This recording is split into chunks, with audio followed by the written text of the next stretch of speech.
Oggi era il giorno della convalida del fermo per Valentina Boscaro, la rea confessa dell'omicidio del fidanzato Mattia Caruso. In mattinata l'interrogatorio del GIP Beatrice Bergamasco alla presenza del suo legale Nicola Guerra e la decisione è stato convalidato l'arresto. Il giudice, su richiesta della Procura della Repubblica, ha disposto la misura cautelare degli arresti domiciliari con l'applicazione del braccialetto elettronico.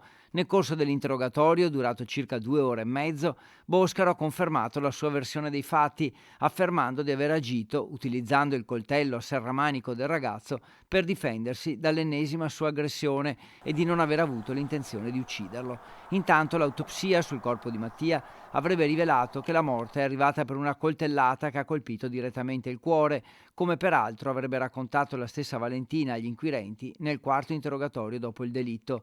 Intanto la madre di Mattia è intervenuta sulla decisione del giudice che ha decretato gli arresti domiciliari per la ragazza. Era innamoratissimo di lei, dice la donna, anche se ogni tanto litigavano, e mentre io ho perso un figlio, aggiunge, lei è a casa e non in carcere.